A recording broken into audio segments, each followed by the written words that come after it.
guys, welcome back to another episode of Her Faith Inspires podcast, where we take cultural issues and align them to biblical truth. I have a guest on for you today that now, this is Laura Powell, which you will, I know some of you are going to be like, oh, I know Laura because I've listened to a couple of episodes with her already. Yes, she is on my podcast, and she is the most, besides Albert, I think maybe she and Albert are tied for who has the most guest episodes with me. But Laura is a great person to have on the podcast. I was already telling her before we even pushed record that she's so intentional. When I send her question and topic ideas, she's like, hey, I like this question. Let's rephrase it. I don't know that I've had anybody else do that except for maybe one person. And every time they do, I'm like, wow, I'm always impressed, because that means she takes the time to really care about the content. And I love that. So Laura is a Christian apologist, a writer, an editor, and a speaker.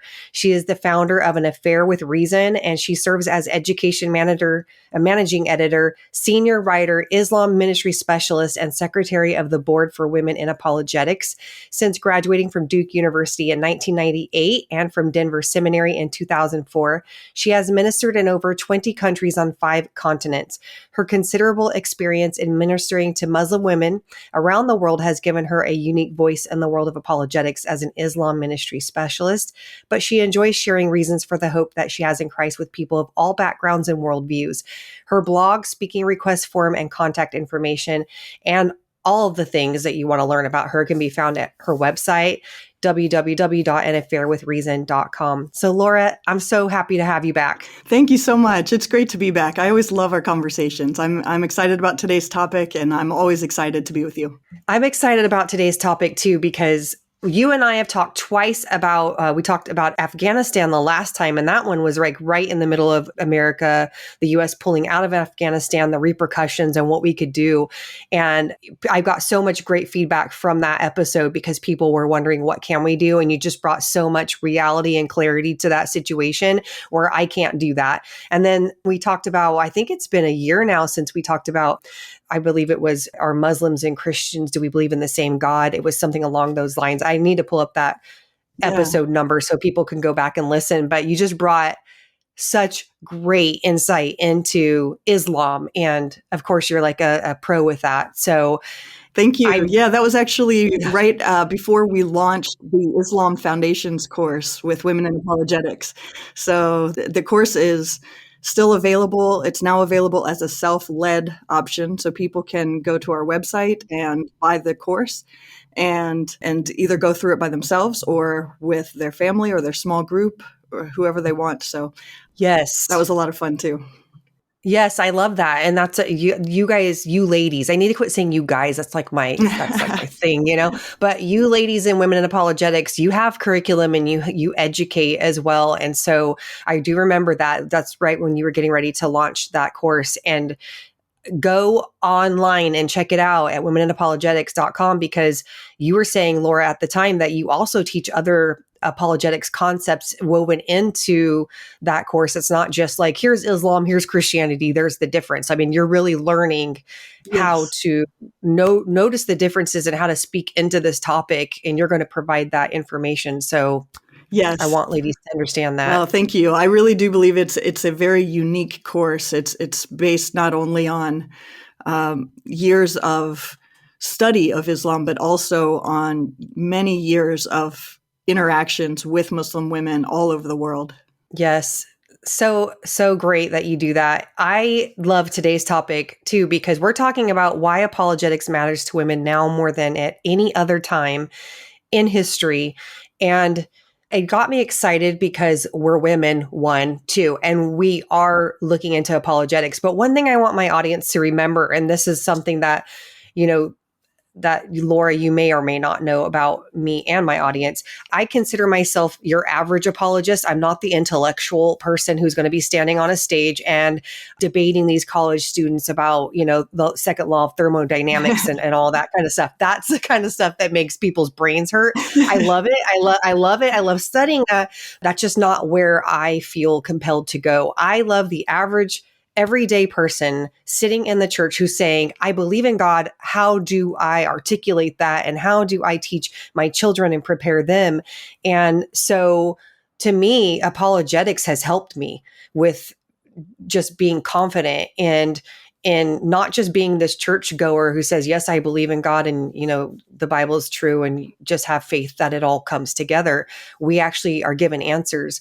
So what I want to do is start off with what apologetics is and what it's not, because I know that I was actually talking to, okay, get this. Okay. Talk about women and apologetics. I'm in a hair salon yesterday getting my hair done, and they asked me about my podcasts. Nice. I love that. Yeah, because the lady doing my hair, I've only seen her. I moved to a new state. This is only the second time I've been to her, and I haven't been to her in 6 months. And one of my other friends goes to her often and told her about the podcast, and they wanted to know what it's about. So it's like, in my mind, I'm like, how do I explain this? Because when you say apologetics, people just don't know what that is. So then you have to explain apologetics, right? Right. You can't just explain the podcast. And so I did mention apologetics, but let me explain to you what that is. And she's like, it sounds like you're saying something you're apologizing for. Right. Granted, all three of those women went to church.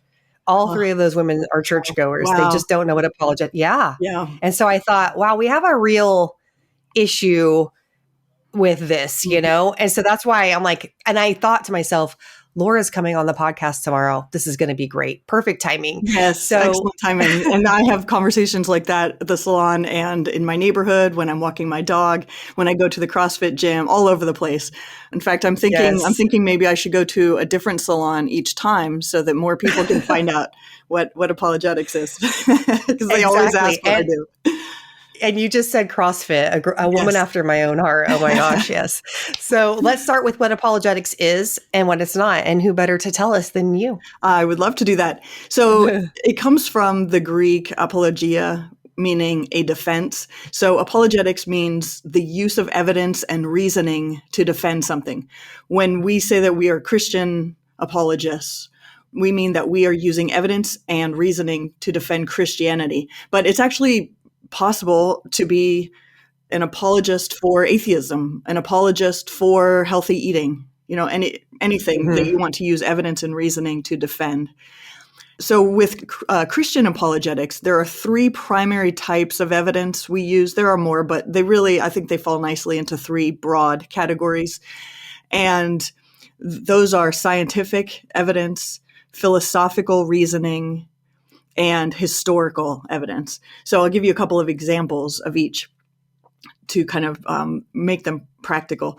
So with scientific evidence, we demonstrate that the evidence we have from DNA points to a brilliant mind behind the creation of each and every human being, each and every living being. And, our DNA is like a computer software program, except that it's far, far more complex and brilliant than any code that any human has ever developed.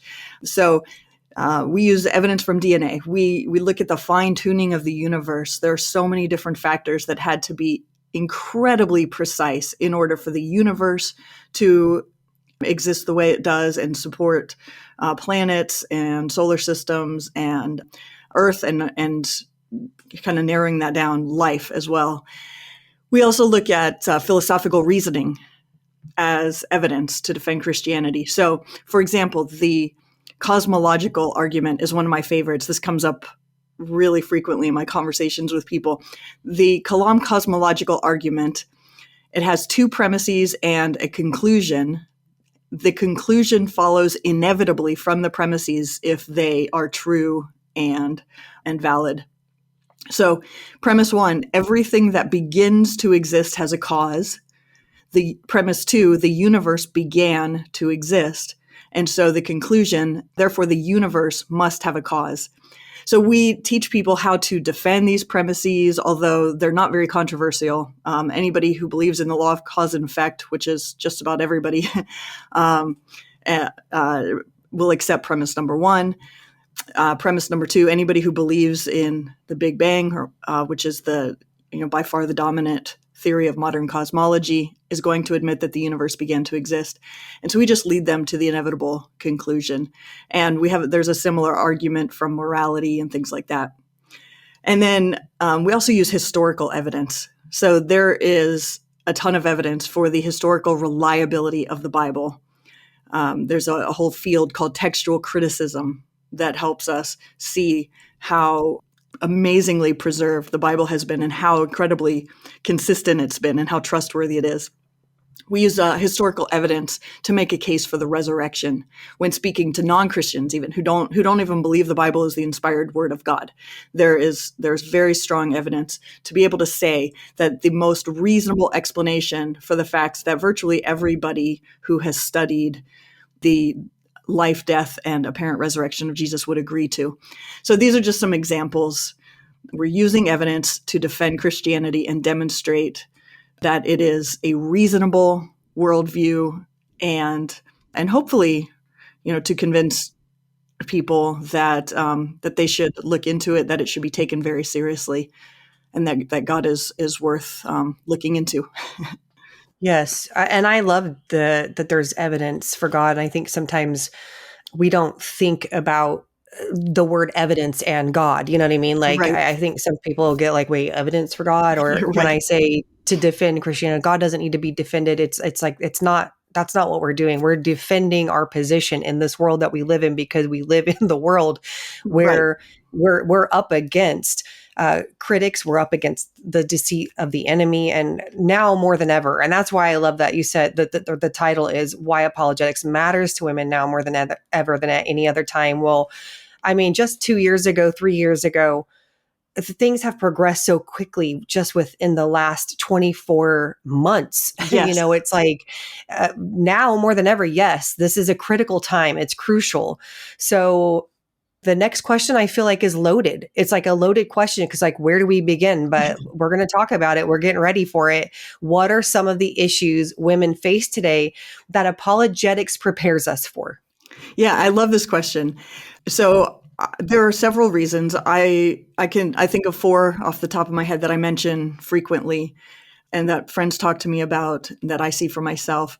One of them is that as our culture is moving away from our Judeo-Christian heritage and belief in theism and in the Christian worldview, and moving more towards secularism, I think more and more of us have friends, family, coworkers, children who don't know the truth. And Mm-hmm. apologetics equips us to be able to give reasons for the hope that we have. It equips us to demolish arguments raised up against the knowledge of God, to use the words of the Apostle Paul. Apologetics equips us to make a compelling case for the truth that offers reliable hope and lasting joy in a time when hope and joy really seem to be in short supply. Mm-hmm. And so, seeing people we love, people we care about, not know the truth, I think is of concern to a lot of women. And that's where apologetics can really remove a lot of the barriers people have, like thinking that believing in Christianity is as foolish as, for example, an adult, believing in Santa Claus or the flying spaghetti monster. And yet, in the Bible, we are commanded to utilize apologetics, to always be ready to give reasons for the hope that we have. In 1 Peter 3:15, we're exhorted to do that. It's also modeled all throughout the Bible, really from, the Old Testament, the New Testament, Jesus, the apostles. It's really all over the place, which I think a lot of people don't necessarily notice until it's pointed out to them. And I think of Mark 2, 1 through 12, when Jesus was speaking and some friends brought their paralyzed friend to be healed by Jesus, and there was no room to just walk right up to Jesus. So they lowered their friend down through the roof, and Jesus declared the man's sins to be forgiven, but the scribes around him were accusing him in their hearts and questioning him, accusing him of blasphemy. And so Jesus said, but so that you may know that I have the authority, rise, take up your bed and go. And this man was healed. And so it's very clear from the context that Jesus was using evidence to demonstrate that he had the authority to forgive the sins that he had already just forgiven. So this is one reason. So The next reason, the next issue I thought of that women are facing today that apologetics prepares us for is that we may have doubts of our own. It's very normal to have doubts. I've heard so many stories from people who grew up in the church who sadly, when they had doubts, were told, oh, just have more faith. And they were given the impression that we're not allowed to ask questions. But that's not what we see throughout the scripture. We see people having doubts. We see John the Baptist having doubts in Matthew 11. I mean, he was Jesus' cousin. He had leapt in the womb when Mary visited his mother Elizabeth. And he had baptized Jesus in the Jordan River and heard the voice of the Father say, affirm Jesus as his son in whom he was well pleased. He presumably saw something like a dove, descending on Jesus, which was the Holy Spirit. And yet when he found himself in prison, which he undoubtedly was not expecting, when things were not going his way or not going the way he expected, he started to have doubts, and he sent word to Jesus and said, are you the one we are to expect, or should we expect another? Because he was having doubts. And Jesus sent back evidence. Jesus did not say, just go to your room and pray harder or just have more faith. He said, go and tell John what you see and hear. The blind receive their sight. The lame walk. Lepers are cleansed. The deaf hear. The dead are raised. The poor have good news preached to them. He offered all of this evidence. And so when we have doubts, we don't need to be ashamed or afraid. It's not that there's something wrong with us. We're actually in very good company. Thomas doubted as well, and Jesus provided him with evidence in John 20, I believe it is. And several of the Old Testament prophets had doubts. And so, we can expect to have doubts today. The enemy sows doubts in our minds. When we see those around us leaving the faith and saying it's dumb, and see our culture just rejecting what may to us be perhaps even obvious, we start to doubt and wonder, am I missing something? And so that's another challenge that I think a lot of women are facing today. A third one is that there are today a lot of wolves in sheep's clothing. That is, people who are not Christians, who are deceptive, who are intentional about trying to lead people away from the truth. I've actually worked in a church with someone who was using his position as a minister to try to convince people that Christianity was not trustworthy, at least in the biblical sense, that miracles are not possible, that Jesus wasn't a virgin, that he wasn't, Jesus was, that he was born of a virgin, and that he did not rise from the dead and things like this. So this was a minister in a church teaching people that they cannot trust the Bible. And my church was not unique. Elisa Childers talks about how she got into apologetics through a similar situation.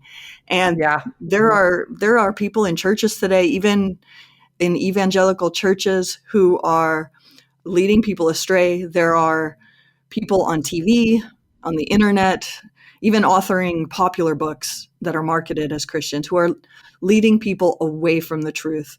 And so as we encounter this, or we see our Christian brothers and sisters being tempted to abandon their faith through these sorts of arguments or through peer pressure, apologetics helps protect Christians who don't know the evidence, who maybe for whatever reason can't learn the evidence or won't learn the evidence for themselves.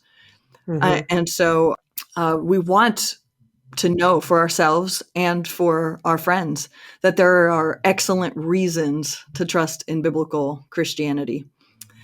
And then a fourth reason, which is particularly close to my heart, is that, we see Christians being kind of pushed out of the public square, prohibited from different social media platforms, mocked by our media, silenced in a variety of ways, not being taken seriously in academia and things like that. And apologetics helps us win a seat at the table. When I share the reasons for the hope that I have with people, it is almost always my goal in those conversations just to demonstrate that Christianity is a rational, reasonable, evidence-based worldview. I'm not trying to convert people, certainly not on the spot the first time I talk to them, but really, even over the course of many, many conversations, my goal is to represent Christ well and win us a seat at the table of ideas, to be taken seriously. And I see this happening just about every time I have a conversation with atheists in particular, who will tell me when we first meet that, they can't take Christianity seriously because they take science seriously and things like that. And I just love those conversations because I can engage in conversations about science with them, or even, for people who don't know any science and maybe perhaps never will, they can demonstrate that they have good reasons for believing that Christ is risen, that he was who he claimed to be, and that he provides eternal hope. Good stuff. What I love that you said, I think two things really stuck out to me because I feel like it doesn't matter if you're a woman or a man. Mm-hmm. We all need to know the evidence of our faith for our faith. And you're right about what Jesus said. Some people are like, God doesn't need to be defended. Well, Jesus proved he was God, and he made very clear that he provided evidence for that. One of the verses that I'm actually currently writing about in this curriculum for kids, based off the book, I Don't Have Enough Faith to Be an Atheist, is that Jesus said in John 10:38, but if I do them, talking about the works, even though you do not believe me, believe the works that you may know and understand that the Father is in me and I in the Father. Yes. He's saying, even if you're not going to believe my words, because there's a lot of people who make a lot of claims, right? There's a lot of people claiming to be male, but they're biologically female, or vice versa. Exactly. There's a lot of claims being made out there in the world today. Everybody makes claims. Just because you wear a baseball uniform means nothing about your ability to play the game. And Jesus said, I'm telling you I'm God, but let me provide the evidence. And you brought up John the Baptist saying, are you the one that we were expecting, or should we expect someone else? Mm-hmm. Basically to fulfill Old Testament prophecy. And Jesus says, hold on a second, let me show you who I am. And he performed these miracles and said, go tell John what you've seen and heard. And so the claims that people make and the evidence provided prove who you are. And Jesus did both. And we're going to church as Christians. We're saying we believe the Bible. We're saying we believe God. We're saying that Jesus existed. But the evidence that he does and that we know that evidence is proven in the rest of those conversations. Like yesterday's conversation at the salon when people are like, what's apologetics? Yes. It's the fact that you don't even need that Bible to prove that God exists. Right. And they look at you like, what? I'm not telling you the Bible is not important. I'm telling you that God exists and the evidence of God is all around us, and it's not just in that Bible. And then guess what you've just got? You've hooked 3 people into your conversation who want to hear more, Christian or not, right? Exactly. And so I love that we're talking about, that's what apologetics provides. And it provides that confidence to enter into those conversations, knowing that, yes, I don't have all the answers, but I have a lot more than I had when I first began this thing. And when we continue to dig, it strengthens our I say argument, and I know sometimes that could carry a negative connotation to it, but that's what we're doing. An argument just provides evidences, and it provides alternative ways of thinking, in my opinion, if it's done right, unless people just want to call you names or not do that. So I love that you brought all of that up, because but in the time that we're living in the day and age that we're living in, we need it more. And like you said, philosophical reasoning is one of the branches of apologetics that we look into, right? Mm-hmm. Well, even when we're talking about just your basic male and female argument of the day, Netflix is I just posted it yesterday, and people have been on Instagram have been messaging me back saying, is this for real? It's called He's Expecting. They're doing a series Oh, wow. called, yeah, He's Expecting. And it shows this obvious female, biological female, who's got a beard and everything else that looks manly, except for the fact that she's carrying a child.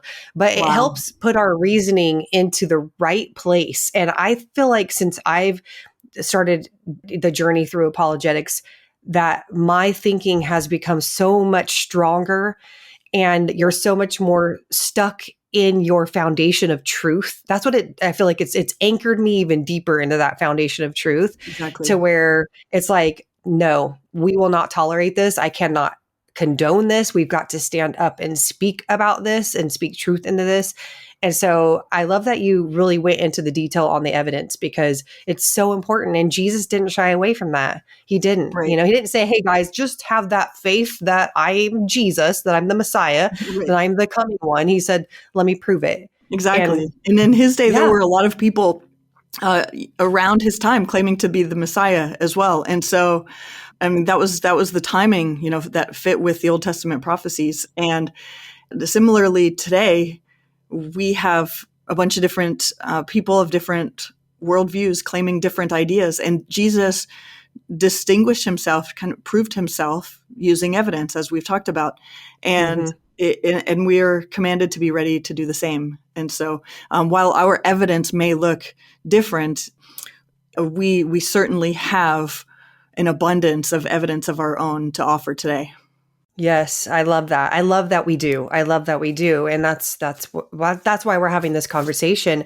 And so we have a lot of men in apologetics, but we are getting more women, thus women in apologetics, Yes. thus you being here. I've had several ladies from Women in Apologetics on. We have Elisa Childers and things like that. But there's been a lot of men kind of leading the way. Like we were talking about J. Warner Wallace, who wrote all the Cold Case Christianities, Frank Turek, he and Norman Geisler co-authored I Don't Have Enough Faith to Be an Atheist, which is one of the best-selling books. And just the Yes. title itself will be like, I mentioned it yesterday too, and they're like, whoa, that's such a great title.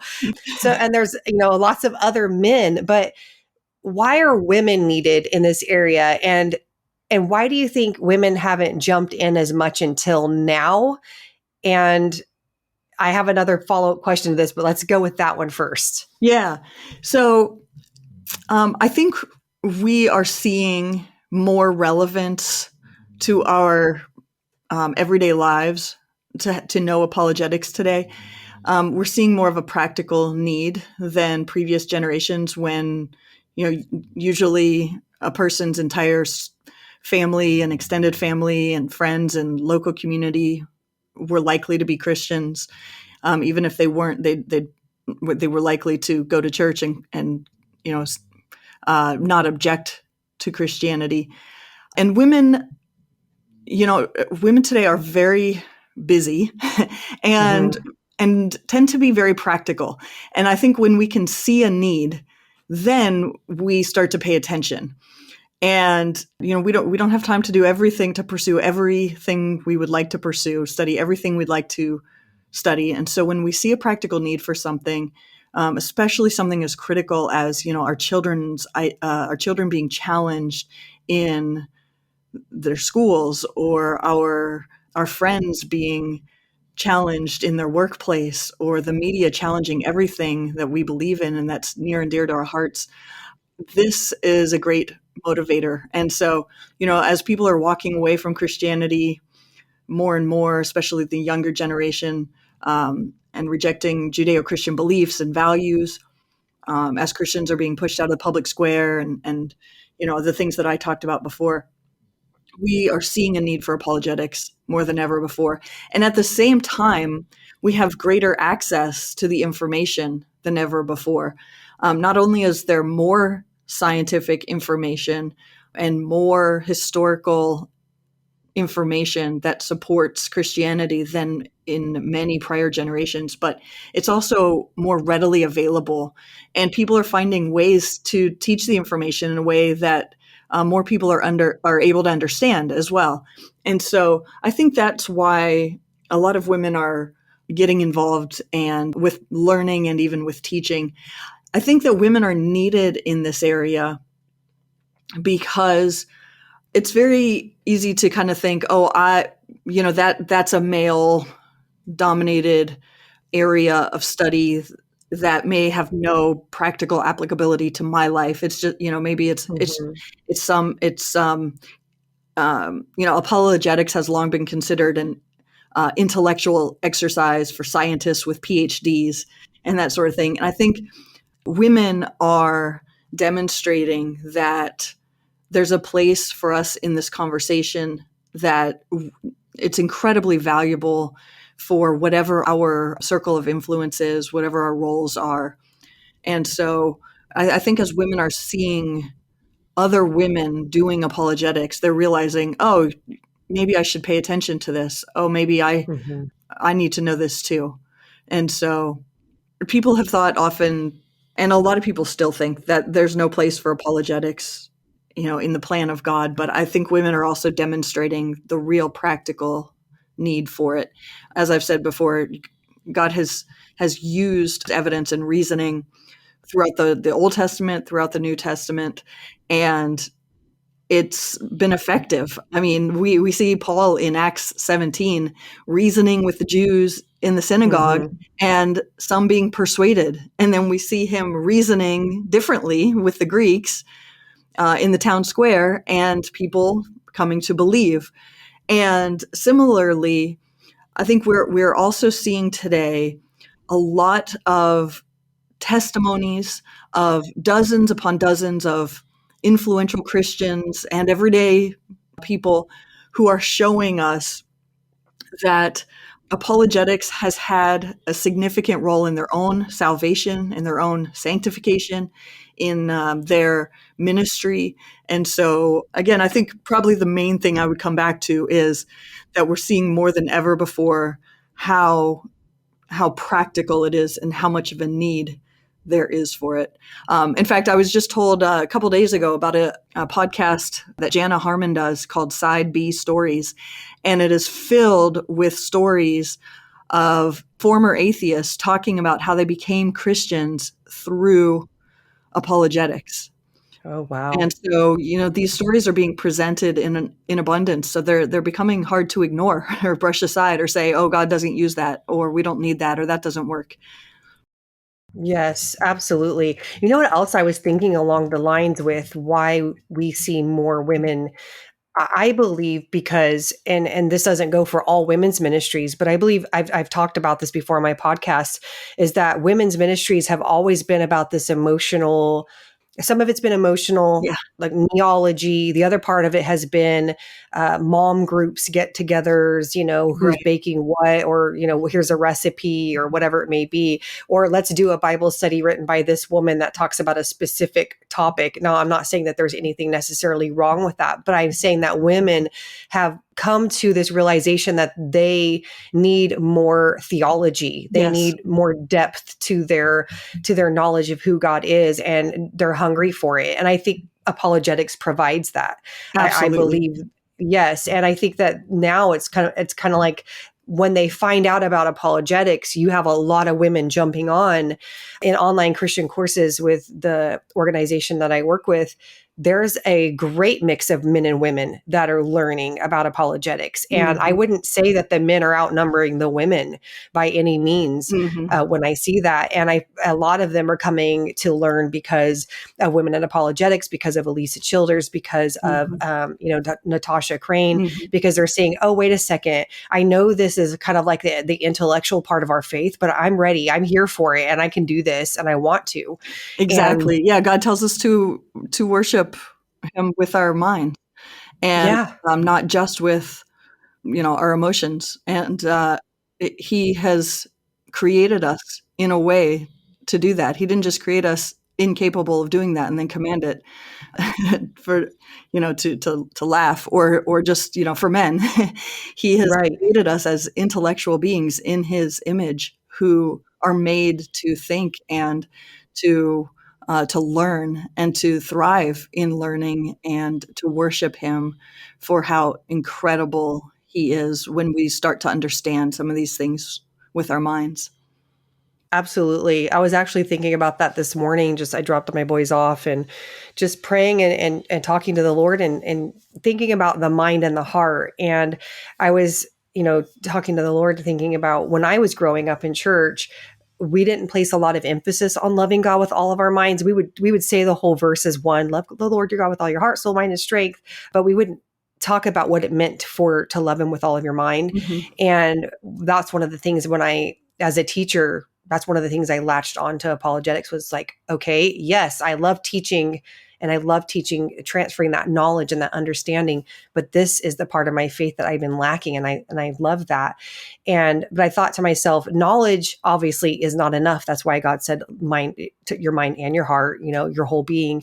And the heart isn't enough, because if it's just in your head only and it's not in your heart, there really is no understanding and no way to apply Right. what you know. So you do have to have both. But when one's lacking, like loving him with all your mind, there's questions. It leaves question marks. Mm-hmm. It leaves, this room for, okay, I'm doubting, is that okay? And so I feel like when we love God with all of our heart and our minds and we have the questions, we seek them out. And that's why apologetics is, like you say, it's so good for filling in those voids. And I really just believe that women are starting to wake up to say, I need this for my home, my family, Mm-hmm. my immediate, even if they're not married or have children, we're being bombarded with cultural ideas every single day. We need to be armed with the truth on how to enter into these, these conversations. Yes. But I've seen, and I've even had somebody go on my website. Okay, my website. I'm like, dude, this was a dude. It was a man. He's like, how dare you? You're a woman in the church. You shouldn't be speaking about these things. And I wanted to say, you're on my website. If you want to talk, if you want to post this on Instagram, okay. If you were posting this on my YouTube, whatever. But you're on my website and it's all pink and it's gray and you know what I'm saying? Right. So, but I'm not the only one. And I know Elisa, I was at CIA last summer and she was talking about, her and Natasha were talking about how to handle this, with men coming and saying, basically women should be quiet in the church. So what about people who say that women shouldn't be heard in the church? And that means they shouldn't be, speaking, I guess, maybe not so much learning apologetics, but Mm-hmm. and I don't know, maybe some people are like, you shouldn't learn it either. I guess it just depends upon what kind of man you were coming from. And I don't know, but what do you say about that? Yeah, I think there are two places in the Bible where this idea could possibly come from. 1 Corinthians 14 and 1 Timothy 2. 1 Corinthians 14:34 tells women to keep silent. But even the most conservative interpretation of this verse among scholars recognizes that this entire section of the letter to the Corinthians is about how to conduct worship services in an orderly fashion, specifically with regard to prophecy and speaking in tongues, so that things don't get out of hand. Mm-hmm. This passage is certainly not prohibiting women from saying any word at any time when she's in a physical location that serves as a place for worship at other times of the week. I mean, the early church actually met in people's homes. So let's say that my church family is meeting in my home. So then am I never permitted to speak inside my home ever again? This just doesn't make any sense at all. Great point. So whatever verse 34 means, and there are several different interpretations among people who have studied this extensively, but whatever it does mean, it is clearly in the context of the official worship service. And in fact, it's even far less restrictive than that, because just a few chapters earlier, in the exact same letter written by the exact same person, Paul, in chapter 11, Paul had given instructions for how women are to prophesy in church. And women need to speak in order to prophesy. So, and just keep in mind, as we talk about context and what a verse means, there were no chapters in the original Bible. As Greg Kokel likes to say, there are no verses in the Bible.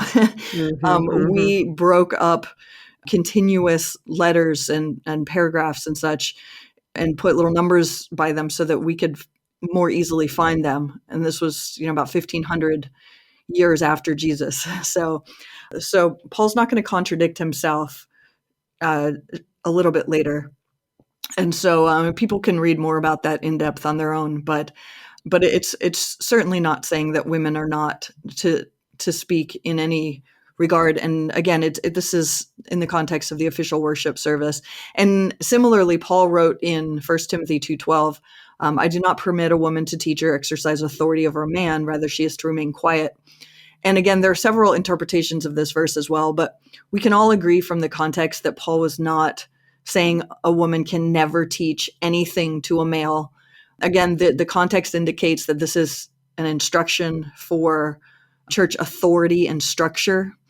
Mm-hmm. And, the next paragraph is about qualifications for elders. And then the paragraph after that is about qualifications for deacons. Mm-hmm. And we need to read every verse and every book of the Bible in the context of the rest of Scripture. We see in Acts 18, Priscilla, a female, teaching Apollos the way of the Lord more accurately. So Apollos had been preaching in the synagogue, and Priscilla and her husband took him to the side and taught him. And the fact that Priscilla's name comes first indicates, I think there's pretty much universal agreement among scholars that Priscilla's name was listed first because she was likely the primary teacher. And this is presented as a good thing, that she was teaching Apollos the way of the Lord more accurately. So again, we can conclude that even if there are restrictions in some way on the roles of women when it comes to teaching, it isn't a restriction for all times and places, or even for topics of a spiritual nature. It seems to be related to the authority structure for church governance. And one of my professors from Denver Seminary, Craig Blomberg, has written on this. And there have been some good books written even more recently.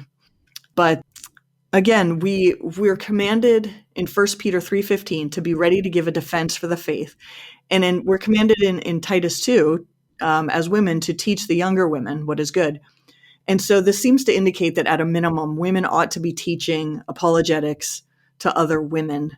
We are not, as women in apologetics, or Elisa Childers or Natasha Crane, we are not the local church, nor are we claiming to be. We are a support for the local church. Women in Apologetics is a parachurch ministry. So we acknowledge the authority of the local churches, and our desire is to support the local church. We and other female apologists are not the final human authority over any local church body, nor are we claiming to be, but we're supporting the local church by equipping, educating, and encouraging Christians to make a defense for their faith. So I would say these verses just simply don't apply to what we do, regardless of where our events take place. This is just clearly outside of the context of what 1 Corinthians and 1 Timothy were talking about. I do believe that we need to check our motivation and make sure we're not trying to usurp the God-ordained authority of our pastor. But sharing factual truths about science and philosophy and history outside of the Sunday worship service in order to provide confidence in the gospel message and the Christian worldview is just without a doubt a God-honoring and church-edifying endeavor that is a gift to the body of Christ that pastors really ought to be excited to promote. Yeah, absolutely. I agree with all that you said. I see all these fights on, I call them fights, but it's just a lot of people posting, things on social media that they'll call women false teachers if they preach in front. And I'm like, that's not a false teacher. A false teacher teaches false things. Right. They teach false doctrine. So, but I'm like, I just don't engage. I'm like, yeah, I mean, it's just unfortunate, but that no matter what you believe about standing in front of a stage and speaking, nobody has to do that. We still need to be learning apologetics, and because we live in the world, we're going to have conversations, right? So and passing it on to our kids and passing it on to our friends, and Absolutely. Yeah, if people have a personal conscience objection to standing on a stage for whatever reason, then they still need to learn apologetics and share it in a different setting. Absolutely. Absolutely.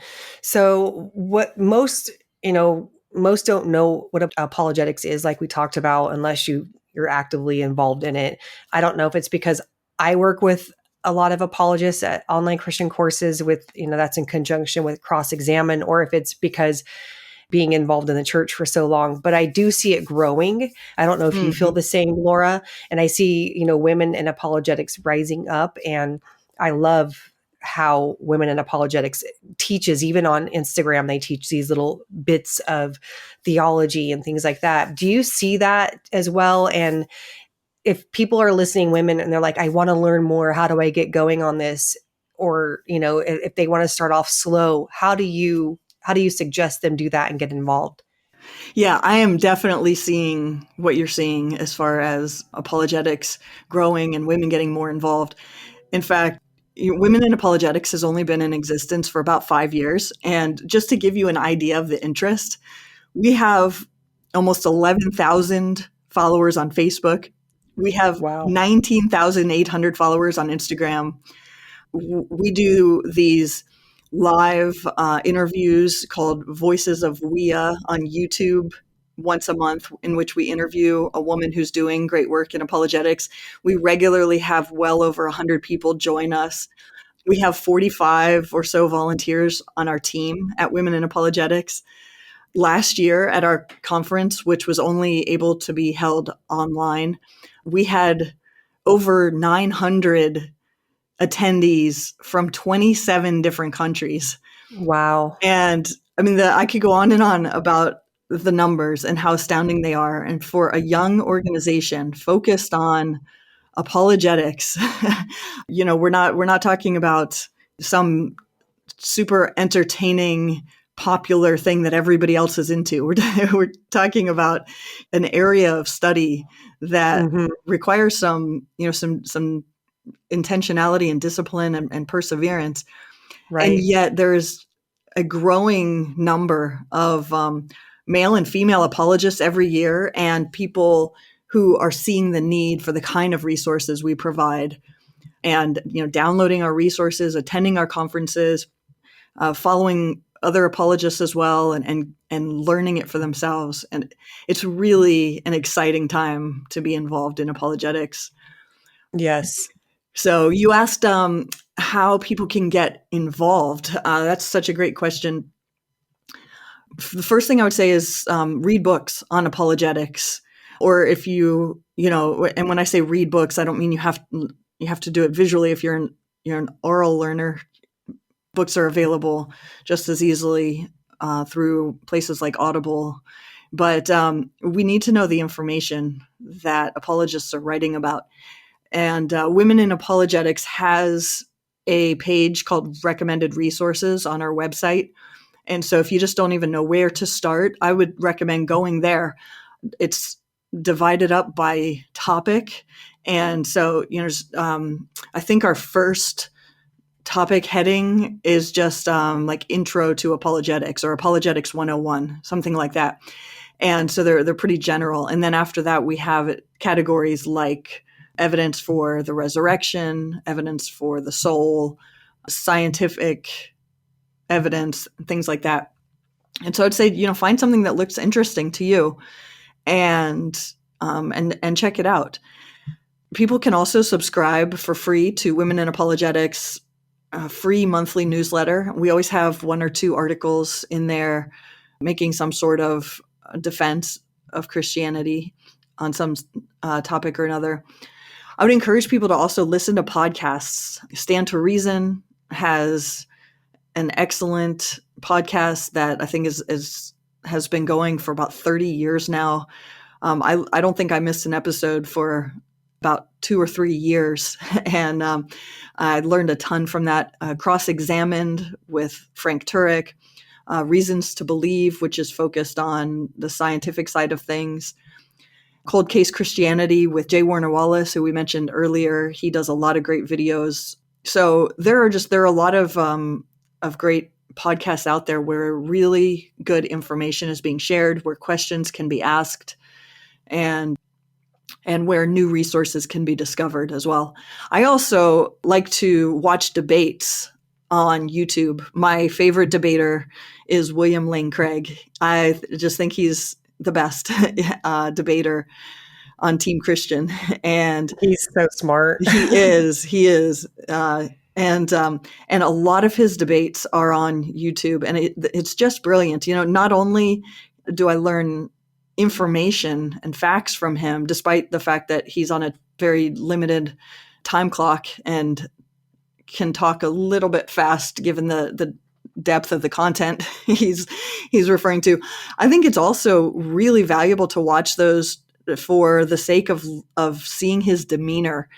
Other people who are debating him are usually very, very respectful. We're talking about academic debates. These are nothing like political debates where people are just cutting each other off and, trying to get slams on the other person to get a soundbite on the news or anything like that. These are academic debates that are very orderly. But William Lane Craig is phenomenal at, he'll give his opening talk, and then his opponent will give their opening talk.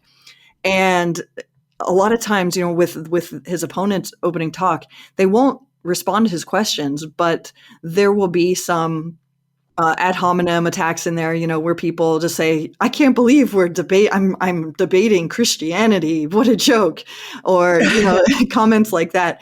And Dr. Craig just stands up, calm as can be, and just is so smooth and brings it back to which questions they did not answer and why he needs answers to those questions in order to take their view, seriously. And so he's just really smooth, really excellent. And in a time when people get all up in arms and start calling each other names and think their world is collapsing when someone disagrees with them or calls them a name or something, I think that Dr. Craig is just an amazing example of remaining calm and sticking with the facts and ultimately making a brilliant case for Christianity, despite the topic. It doesn't matter what the topic is. He's really quite excellent in debates. Yes, he is. So yeah, I would also encourage people to consider maybe starting a book study with their friends and incorporate and either, read through all apologetics, just make it an apologetics book study, or incorporate apologetics books once in a while into your book study if you're already in some sort of small group like that. I mean, there are all kinds of resources out there that incorporate apologetics, and more excellent ones coming about all the time. And so J. Warner Wallace, again, has some books out there that are ideal for doing in small groups. You can watch a video and read a lesson and then answer some questions, and it's very, very structured. Or you can just, read from something like I Don't Have Enough Faith to Be an Atheist, and come back together and talk about, what made sense to you, what didn't make sense to you, what did you learn, what was your favorite part, and discuss these ideas. I've found it incredibly valuable to have conversations with other apologists to help me think more clearly through these topics. And then I'll say I would encourage people to join us for our Women in Apologetics annual conference next month. I'm so excited about this. It's such a fun event every year, and especially when we are able to meet in person, as we're doing again this year. There is such an energy from a group of women who come together to learn and to worship God with their minds, and to who want some depth, who are tired of all the fluff. And there are excellent resources to become available of there. There are excellent speakers. There are opportunities to connect both with the speakers and with other attendees. And it's a lot of fun. And I would encourage people to consider that. Yes. Can you tell us a little bit more about that, Laura? Like the dates, what they can do if they want to go in person, where it is, how to sign up? Definitely. Yeah. So the dates are June 9 through 11. The in-person location is Boca Raton, Florida, which is way down south near Fort Lauderdale. But the the conference is also available online for anybody who can't make it to Florida this year. And actually, the presentations are going to be recorded as well. So even if you can't join us online because June 9 through 11 doesn't work for you, you can just order the recordings and watch them as many times as you like. That's awesome. So yeah, there are individual, group, and church streaming options. So if your whole, if you're a pastor and you want your whole church to have access to the conference, you can pay one small rate and invite your whole congregation. If you have a group of friends, like 5 or more people who want to view the conference together online, you can get the group rate. Or if you just want to do the individual thing, there's a different individual rate. So we have more than 15 speakers from several different organizations speaking on a wide range of topics. If people are not familiar with Katie Faust, you have to become familiar with her today. She was on my podcast in January or February. Yes, she's a firecracker. Yes. She's excellent. So yes, Them Before Us is her first book. She is going to be one of our keynote speakers. She's also doing a breakout session. We have Amy Hall from Stand to Reason giving a... Oh, nice. Yeah, she's wonderful. Good friend of mine. She is also a keynote speaker. I'll be giving a keynote presentation as well. And Monique Dusson and Krista Bontrager of Center for Biblical Unity will also be speaking. And that's just T.C. Cannon. So we have a whole long list of really excellent speakers on who are familiar with really important topics. We're actually going to, speaking of Monique and Krista from CFBU, we're going to be doing a live recording of their All the Things podcast. So if people aren't familiar with their podcast, it's also really excellent. The topic they tend to talk about the most, I believe, is critical race theory and other issues that affect racial unity and such. They're really strong on those issues. They also talk about a wide variety of other issues. They've actually had me on their podcast to talk about Islam, and we're going to be recording their podcast live during one of the evenings of the conference, I believe. Oh, wow. So yeah, that should be fun. It's also our 5th anniversary celebration for Women in Apologetics. So we're going to have a dessert soiree and live music under the stars. As I mentioned before, there will be opportunities to speak to the speakers and to like-minded women. And we always get tremendous feedback from our conferences. One thing I've heard over and over the last couple of years as I've been a part of it is women saying, "I have finally found my tribe. I found my people who love to learn and worship God with their minds and know the reasons for the hope that they have, and not just, trust a message because, their parents told them or their pastor told them." So it's a lot of fun. Men are welcome too. We love when men come and support what we're doing. Bring your wife, bring your children, come by yourself, whatever. It's a lot of fun. And all of the information is available at our website, www.womeninapologetics.com. So I hope a lot of people will join us. Yeah. Yes, absolutely. And this whole week, your episode is going the week that WIA conference is kicking off. So, okay. I mean, if you're listening to this, you have a chance to register still, because we're leading up to the conference with this episode with Laura purposely so you can get in while you can. And then Laura, you have, like we already mentioned, An Affair with Reason. I'll make sure you put that in the show notes, but are you on social media? Where can we find you? Yes, I'm on Facebook at An Affair with Reason. I have, as you mentioned, my website is, there are a couple ways to get there, but anaffairwithreason.com. Also anaffairwithreason.org. or laurazpowell.org. So I own all those URLs. And let's see, I am also on Twitter. Let's see, that my handle is Laura Z. Powell. Awesome. I will leave all the links in the show notes so you guys can contact Laura, get in touch with her, follow her. Women in Apologetics will put the links in the show notes too, but you could go to their website. You don't have to wait for me. And I don't recommend that you wait and go through my website to get to theirs. You could go straight to theirs, womenandapologetics.com. The first thing you'll see on their front page is the conference registration. So sign up for that ASAP. You're going to love it. I think I have a couple friends that are going that are speaking. Phoenix Hayes from Cross Examine Yes. will be leading one of the breakouts and things like that. So it's going to be an amazing weekend. And if you're like, I love apologetics, I love that it's challenging me to love God with all of my mind, and I just can't get enough, join the club and do what Laura has said. Grab a book, start reading it, get immersed in it, get a group together, and just don't stop. Watch some videos on YouTube, watch the debates. William Lane Craig, like she said, the guy is chill. He doesn't get riled up. He knows his stuff, and it's just really nice. There is a ton of resources. J. Warner Wallace provides free resources. Stand to Reason provides free resources. Cross Examine. I mean, it's out there. OCC provides online education. So does Women in Apologetics. I mean, there's no excuses, right?